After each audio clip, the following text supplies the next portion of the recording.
Bonjour, bienvenue à la rencontre d'information pour la démarche de reconnaissance des acquis et des compétences, des programmes en technique de comptabilité et gestion et en gestion financière informatisée. Cette rencontre d'information a pour but de vous donner l'information complète sur la démarche, ce qui vous permettra de faire un choix éclairé. Les points suivants seront abordés.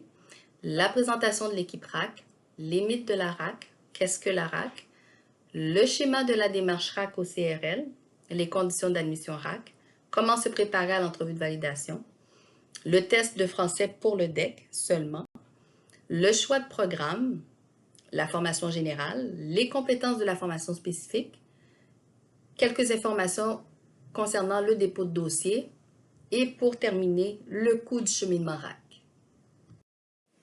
Nous sommes une petite équipe qui a pour rôle de vous accompagner dans cette démarche. Tout d'abord, je me présente. Stéphanie Cantave, conseillère pédagogique. Je suis responsable de l'analyse scolaire, du suivi du cheminement et de la coordination des étapes de la démarche. Je travaille aussi avec Marie-Ève Fizet, qui est secrétaire administrative. Elle est responsable des inscriptions, la prise de rendez-vous pour la réalisation du test de français et des entrevues de validation, ainsi que des accès Moodle. Il y a aussi Chantal Bentitoli, qui est technicienne en administration. Elle est responsable de l'impression des bulletins, de la diplomation, de la facturation, de la prise de rendez-vous pour la réalisation du test de classement en anglais et de la rédaction des lettres de confirmation. Et pour terminer, nous avons les spécialistes de contenu qui sont responsables des évaluations, de la formation manquante et du tutorat. Voici un petit quiz qui vous permettra d'identifier les différents mythes véhiculés au sujet de la RAC. Alors, allons-y.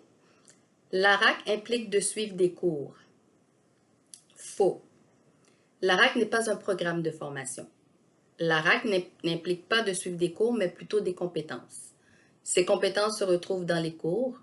Puisque cette démarche est une démarche d'évaluation, ce sont les compétences des cours qui sont évaluées dans le cadre de ce processus. La RAC parle toujours en termes de compétences. Les cours de niveau professionnel, collégial ou universitaire suivis dans le passé peuvent être crédités même s'ils ont été réussis il y a longtemps. Vrai. En tant que conseillère pédagogique, mon rôle lors de l'analyse scolaire est de vérifier si vous avez entamé ou complété des études professionnelles, collégiales ou universitaires en lien direct avec les programmes d'études en comptabilité-gestion et gestion financière informatisée. Si c'est le cas, pour les formations professionnelles telles que le DEP en comptabilité par exemple, je me sers de plusieurs tableaux de correspondance créés par le ministère de l'Éducation. Ces tableaux me permettent d'octroyer des équivalences selon l'année et la version du DEP obtenue. Si ces études sont de niveau collégial ou universitaire et qu'ils ne sont pas de niveau professionnel, l'analyse se fait à partir de plans de cours que vous devrez me fournir. Je devrai donc vérifier si le contenu du plan de cours est similaire au contenu du cours que nous offrons dans notre établissement. La RAC permet de parfaire ses connaissances. Vrai. Elle permet de parfaire ses connaissances par de la formation manquante pour acquérir des notions absentes dans l'évaluation. La formation manquante n'est pas un cours. Si le seuil de réussite de l'évaluation n'a pas été atteint, les spécialistes de contenu ont pour responsabilité de vous donner de la formation manquante seulement sur les éléments manquants. Effectivement, la formation manquante permet de parfaire vos connaissances puisque cette formation manquante peut être prescrite sur plusieurs formes, telles que sous forme de recherche, lecture, exercice en ligne, etc. Lors de l'entrevue de validation, mon expérience de travail permettra de me faire créditer des cours. Faux. Seul un cours de niveau collégial ou universitaire réussi et apparaissant sur un relevé de notes nous permet de vous créditer des cours ou des compétences RAC. En aucun cas, nous ne pouvons vous créditer des cours à partir de votre expérience professionnelle. À l'étape de l'entrevue de validation, une rencontre avec 2 spécialistes du programme permet de valider vos compétences au regard du programme d'études. L'expérience de travail à cette étape permet aux spécialistes d'émettre une recommandation à savoir quelles compétences pourront être évaluées et celles qui devront être réalisées en dehors du contexte de la RAC en suivant des cours complets au cégep à distance. De plus, cette entrevue permet aussi de savoir si la démarche de RAC est pertinente pour vous, c'est-à-dire est-ce que votre expérience professionnelle est pertinente et correspond au programme visé. Aucun cours est reconnu à partir de votre expérience professionnelle. mais plutôt à partir de cours effectués dans le cadre d'un programme d'études reconnu par le ministère de l'Éducation. Un diplôme obtenu en RAC n'a pas la même valeur qu'un diplôme obtenu par des cours suivis au cégep en classe. Faux. Le diplôme est de même valeur car ce sont les mêmes compétences ministérielles à atteindre. Un diplôme obtenu en RAC ou à l'enseignement régulier est de même valeur. La seule différence est la méthode d'enseignement et l'approche utilisée. L'employeur ne peut savoir si le diplôme a été obtenu dans une démarche de RAC ou pas. Il n'y a aucune mention sur le bulletin et sur le diplôme à cet effet. Qu'est-ce que la RAC? La RAC est une démarche qui permet à l'adulte d'obtenir une reconnaissance officielle de ses compétences par rapport à celle des programmes d'études. La RAC répond à plusieurs besoins, tels qu'améliorer vos conditions de travail, détenir un diplôme pour accéder à un nouvel emploi, intégrer plus facilement le marché du travail pour les personnes provenant de l'extérieur du Québec ou du Canada. Elle permet aussi de vous qualifier pour répondre aux exigences d'un métier réglementé, tels que les soins infirmiers par exemple. Quelle est la différence entre l'enseignement régulier et la démarche RAC? L'enseignement régulier est un processus d'apprentissage et la démarche RAC est un processus d'évaluation. Cette démarche utilise plutôt une approche non traditionnelle. Lorsque vous faites des études à l'enseignement régulier, vous partez de zéro, on vous forme et on vous évalue par la suite. En RAC, c'est le contraire. Vous arrivez avec un bagage d'expérience et vous devez en faire la démonstration à travers un processus d'évaluation. Toutefois, si vous ne répondez pas à l'ensemble des conditions de l'évaluation de la formation manquante vous sera donnée, et ce jusqu'à ce que vous atteigniez le niveau de maîtrise exigé. En résumé, la RAC est un processus d'évaluation de compétences acquises en milieu d'emploi ou de façon autodidacte, et à l'enseignement régulier, vous êtes plutôt dans un processus d'apprentissage où on vous évalue sur ce que vous avez appris en classe. Dans les deux cas, le diplôme est le même, il n'y a aucune différence. Les deux diplômes sont reconnus par le ministère et sont de même valeur. La RAC repose sur trois principes fondamentaux. Une personne a droit à la reconnaissance sociale de ses acquis et de ses compétences dès lors qu'elle fournit la preuve qu'elle les possède. La preuve est la réussite de l'évaluation lorsque vous êtes admis dans une démarche RAC. La réussite des évaluations est la preuve que vous possédez les compétences exigées, ce qui vous donne droit à la reconnaissance sociale de vos acquis et de vos compétences. Une personne doit être exemptée d'avoir à faire reconnaître de nouveau des compétences ou des acquis évalués et sanctionnés par un système officiel. Comme je l'ai mentionné plus tôt, mon rôle lors de l'analyse scolaire est de vérifier si vous avez entamé ou complété des études professionnelles, collégiales, universitaires en lien direct avec le programme d'études en comptabilité-gestion et gestion informatisée. Dans ce cas, pour les formations professionnelles telles que le DEP en comptabilité, par exemple, je me sers de plusieurs tableaux de correspondance créés par le ministère de l'Éducation. Ces tableaux me permettent d'octroyer les équivalences selon l'année et la version du DEP obtenu. Si ces études sont de niveau collégial ou universitaire, l'analyse se fait à partir de plans de cours que vous devrez me fournir. Je devrai donc vérifier si le contenu du plan de cours est similaire au contenu du cours que nous offrons dans notre établissement. Notez bien que la liste des compétences du programme se retrouve dans les fiches descriptives qui vous seront acheminées par Marie-Ève Fizet, suite à votre participation à cette rencontre d'information. Cette liste vous permettra d'identifier les compétences déjà réalisées dans le cadre d'une formation collégiale ou universitaire que vous avez suivie dans le passé. Une personne n'a pas à réapprendre ce qu'elle sait déjà, ni à refaire dans un contexte scolaire formel des apprentissages qu'elle a déjà réalisés dans d'autres lieux, d'autres modalités. C'est-à-dire que l'expérience personnelle, telle que le bénévolat, est aussi importante que l'expérience professionnelle. Les compétences peuvent être acquises de différentes façons, comme par exemple une personne qui a un intérêt pour la comptabilité et qui détient des notions et qui pendant plusieurs années offre des services de comptabilité à son entourage, qui veut dire amis et famille, etc. Ou encore une personne qui fait depuis plusieurs années du bénévolat en tant qu'organisateur d'événements dans un organisme à but non lucratif. Ces compétences ont été acquises en dehors du cadre professionnel et les spécialistes en tiennent compte lors de la validation. La démarche de RAC au CRL est très avantageuse pour plusieurs. La démarche est complètement à distance et permet d'organiser votre temps selon votre situation. Vous pouvez consacrer une ou plusieurs journées ou soirées par semaine pour vos travaux d'évaluation. Plus vous vous impliquez dans votre démarche et plus vous y consacrez du temps, plus votre cheminement risque d'être court. Une fois admis dans la démarche, vous êtes maître de votre cheminement. Les évaluations et les entretiens suite aux évaluations se font en fonction de vos disponibilités et celles des spécialistes. Les spécialistes sont disponibles en dehors des heures normales de travail, c'est-à-dire qu'ils ont des disponibilités de soir et de fin de semaine. Il n'y a pas de limite de temps pour compléter la démarche. Cependant, on s'attend à ce que les inactivités soient motivées afin d'éviter la fermeture de votre dossier. La démarche au CRL est complètement à distance. Vous devez avoir le matériel nécessaire pour mener à bien vos évaluations, vos entretiens individuels et vos formations manquantes. Donc, vous devez vous assurer d'avoir un ordinateur ou un portable fonctionnel à votre disposition, une caméra et des écouteurs, etc. Les évaluations sont sous forme de travaux écrits et sont toujours suivies d'une entrevue individuelle avec le spécialiste afin de vérifier si vous en êtes l'auteur et afin de clarifier certaines notions et de vérifier si vous avez bien assimilé la matière. Afin d'accroître vos chances de réussite, la motivation et l'investissement dans votre démarche doivent être au rendez-vous. N'oubliez pas que votre conseillère pédagogique ainsi que les spécialistes vous accompagnent dans votre démarche. Vous devez faire appel à eux si vous éprouvez des difficultés durant votre parcours. Ce schéma a été créé par le ministère de l'Éducation. Ces étapes doivent être suivies et respectées dans tous les établissements collégiaux qui offrent la RAC.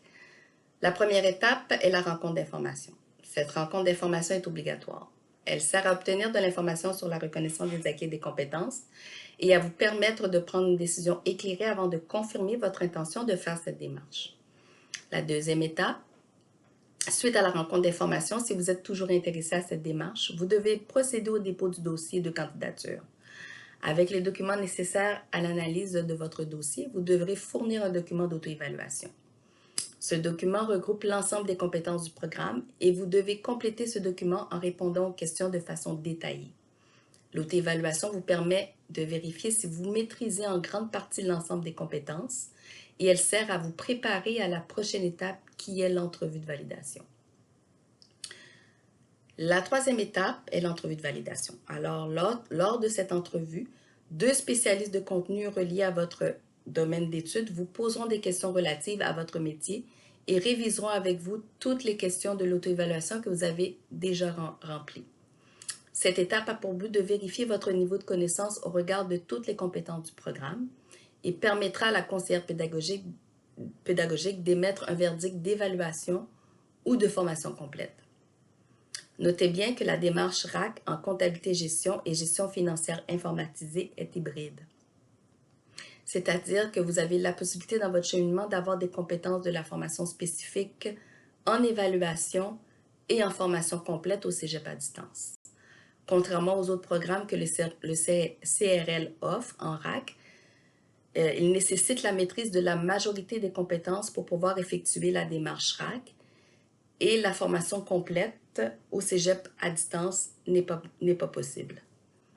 La quatrième étape est le processus d'évaluation qui débute avec les spécialistes. La cinquième étape, c'est la formation manquante. Alors, il y a toujours possibilité de formation manquante si le seuil de réussite de l'évaluation n'est pas atteint. La dernière étape est la diplomation après la réussite de l'ensemble des compétences du programme et la réussite de l'épreuve uniforme de français pour l'obtention du DEC. Tout d'abord, fiche descriptive et auto-évaluation signifient la même chose. Ce document vous permet de vous préparer à l'entrevue de validation. Comment? En le complétant de façon détaillée et en utilisant des exemples de tâches que vous effectuez dans votre milieu d'emploi ou dans votre vie personnelle. Des réponses détaillées et complètes basées sur votre expérience professionnelle et expérience de vie vous donneront plus de chances d'avoir le moins de cours complets à suivre au cégep à distance. Notez bien que les cours complets prolongent la durée de votre cheminement puisque ces cours se font en dehors du cadre de la RAC, c'est-à-dire au cégep à distance, dans un cheminement régulier et dans un contexte d'apprentissage et non dans un contexte d'évaluation. Ces cours devront être payés au cégep à distance, ce qui nécessite des frais supplémentaires pour chacun des cours suivis dans ce cégep. Afin de prouver que vous avez l'expérience nécessaire pour répondre aux conditions d'admission en RAC, vous devez fournir un CV à jour avec tous les emplois que vous avez effectués en lien avec le domaine de la comptabilité et gestion financière informatisée. Une ou plusieurs lettres d'employeurs doivent être fournies afin de prouver que vous détenez un minimum de 2 années d'expérience significative dans le domaine. Voici un modèle de lettre d'employeur. La lettre doit comprendre une en-tête, la signature de l'employeur, votre nom et le titre du poste, le nombre d'heures ou le nombre d'années travaillées à temps complet. Voici un modèle de lettre d'employeur. La lettre doit comprendre une en-tête, la signature de l'employeur, votre nom et le titre du poste, le nombre d'heures ou le nombre d'années travaillées à temps complet. Afin de respecter les exigences demandées pour des études dans un établissement collégial pour un programme menant à une AEC, vous devez détenir un DES ou un DEP, ou sinon une formation jugée équivalente, c'est-à-dire des études effectuées hors Québec. Alors, un équivalent à un 5e secondaire ou plus, selon l'évaluation comparative du MIDI ou du SRAM. Ou sinon, vous pouvez avoir un diplôme d'études secondaires d'une autre province canadienne, ou sinon 30 crédits universitaires complétés, ou 30 unités collégiales complétées.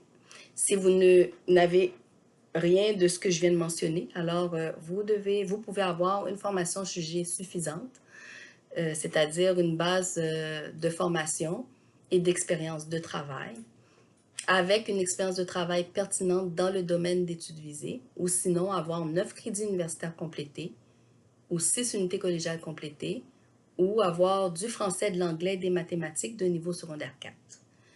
Pour le programme de l'AEC, vous devez avoir le préalable mathématiques 436 ou l'équivalent. Et le préalable mathématiques 436 ou l'équivalent peut être reconnu sous la base d'expérience de travail si vous ne le détenez pas. Afin de respecter les exigences demandées pour des études dans un établissement collégial pour un programme menant à un DEC, vous devez détenir un DES ou sinon un DEP avec les 3 matières suivantes, français et anglais de 5e secondaire et mathématiques de 4e secondaire. Si vous n'avez pas tout ça, vous devez avoir une formation jugée équivalente, c'est-à-dire des études effectuées hors Québec. Alors, l'équivalent à un 5e secondaire ou plus selon l'évaluation comparative du MIDI ou du SRAM, ou sinon un diplôme d'études secondaires d'une autre province canadienne, ou sinon 30 crédits universitaires complétés ou 30 unités collégiales complétées. Vous devez, pour ce programme, aussi détenir le préalable mathématiques 436 ou l'équivalent. Et si vous n'avez pas ce préalable, il peut être reconnu sous la base d'expérience de travail. Le test de français est seulement pour le DEC. Cependant, il faut répondre à l'un des critères d'exemption pour ne pas avoir à faire ce test de français. Ce test sert à ceux qui ne répondent pas aux critères d'exemption à vérifier le niveau de français afin de soutenir et accompagner les candidats en difficulté dans la réalisation des compétences du français de la formation générale et de l'épreuve uniforme de langue pour l'obtention du DEC. Donc, les critères d'exemption sont les suivants.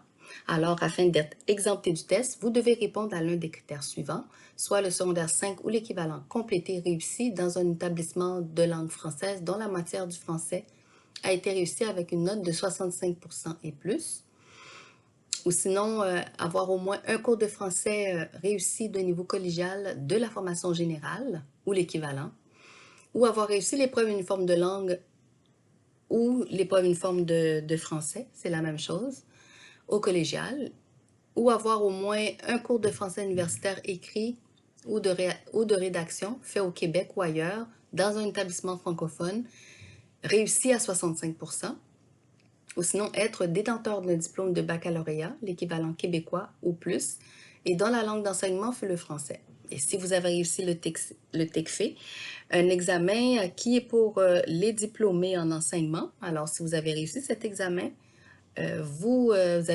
serez exempté de ce test. Si vous ne répondez à aucun des critères d'exemption que je viens d'identifier, vous devrez faire ce test et le réussir à 60% et plus. Ce test de français porte sur la rédaction d'un texte et se fait à distance. Si le test est échoué, c'est-à-dire que vous n'avez pas atteint le seuil de réussite de 60%, un cours de mise à niveau collégial devra être réussi dans le cadre de votre cheminement, et ce, avant la réalisation des compétences de français de la formation générale.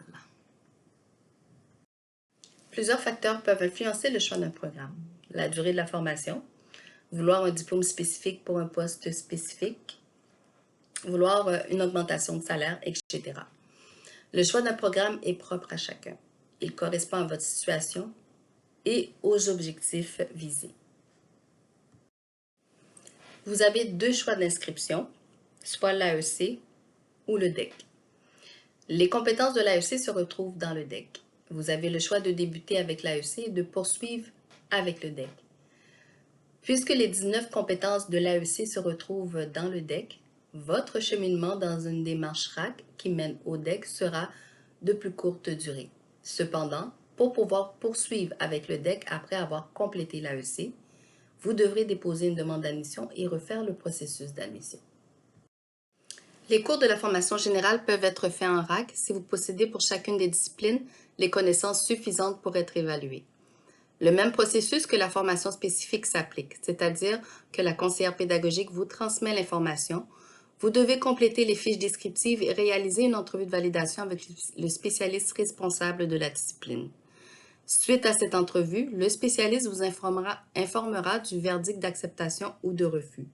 Suite à l'acceptation, vous poursuivez avec la préparation et les évaluations des compétences de la discipline. Si vous ne pouvez pas poursuivre en RAC, la conseillère pédagogique communiquera avec vous afin de vous présenter les possibilités qui s'offrent à vous, telles que la formation complète au cégep à distance ou à la formation continue de soir ou à la formation régulière de jour dans un cégep près de chez vous. Notez bien que la formation complète est réalisée en dehors du cadre de la RAC, donc des frais supplémentaires vous seront exigés par le cégep où vous effectuerez le cours. La formation générale est effectuée à n'importe quel moment dans votre cheminement. Cependant, il est fortement suggéré de compléter la formation générale au fur et à mesure que vous progressez dans votre cheminement. Afin de garder un bon niveau de motivation, il n'est pas recommandé d'attendre à la fin de votre parcours pour compléter la formation générale. Voici la liste des compétences de la formation spécifique de la démarche RAC, du DEC et de l'AEC en comptabilité gestion et gestion financière informatisée. Des regroupements de compétences ont été créés afin d'accélérer le processus d'évaluation. Les évaluations peuvent être faites par regroupement si dans ce regroupement, aucune compétence a été créditée ou reconnue lors de l'analyse scolaire. Dans le cas où des compétences sont reconnues ou créditées dans un groupement, chaque compétence est évaluée individuellement. Il est fortement recommandé de bien préparer votre entrevue de validation et de vous assurer d'avoir un minimum de connaissances dans chacune de ces compétences afin de maximiser vos chances d'avoir le moins de cours complets à suivre dans votre cheminement. Les compétences 01 HY et 01 H5 sont évaluées à l'étape de l'entrevue de validation. Donc, les candidats admis dans la démarche auront une note ou un verdict de formation manquante pour ces compétences dans leur cheminement. Les spécialistes de contenu porteront une attention particulière à votre CV et à votre connaissance des fonctions de travail d'un technicien dans le domaine de la comptabilité afin d'évaluer ces deux compétences. Notez bien que la compétence 0CRW est la seule compétence de l'AEC qui ne se retrouve pas dans le DEC. Voici quelques informations sur les documents à transmettre pour le dépôt du dossier de candidature. Vous devez absolument entièrement vous référer au document calendrier des activités, procédures et échéanciers, demande d'admission au SRAM, que vous recevrez par courriel par Marie-Ève Fizet. Le lien Internet vous menant sur le site du SRAM se trouve dans ce document. Dans l'envoi du courriel de Marie-Ève, il y aura la présentation PowerPoint, le guide du candidat et l'annexe correspondant au programme. Cette annexe vous permettra de vous préparer davantage à l'entrevue de validation. Il y aura aussi dans cet envoi les fiches descriptives, qui est aussi l'auto-évaluation, et le questionnaire de préparation à l'entrevue. Voici quelques informations sur les documents à transmettre pour le dépôt du dossier de candidature. Alors, vous devez vous référer entièrement aux documents que Marie-Ève Fizet vous enverra.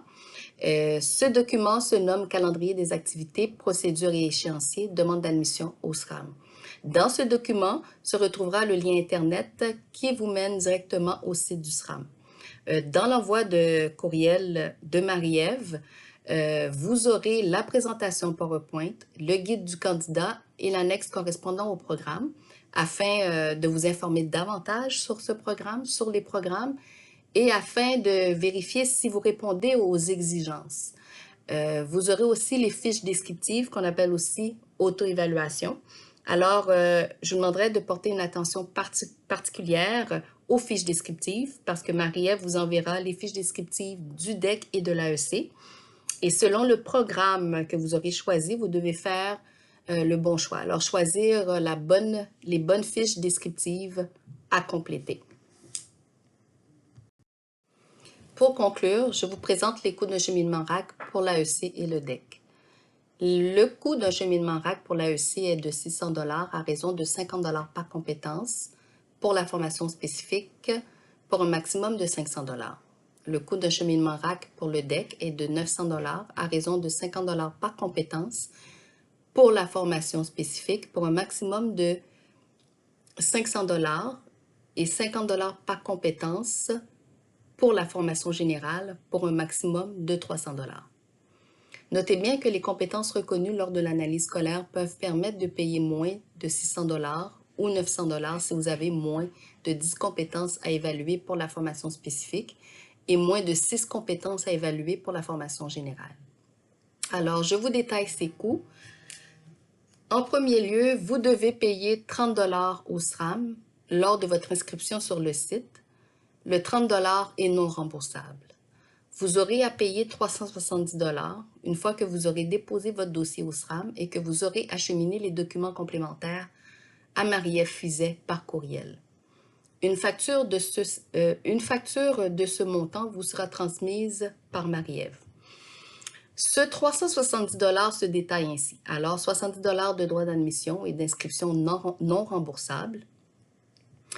Et le 300 $ correspond au droit de reconnaissance des acquis des 6 premières compétences à raison de 50 $ par compétence.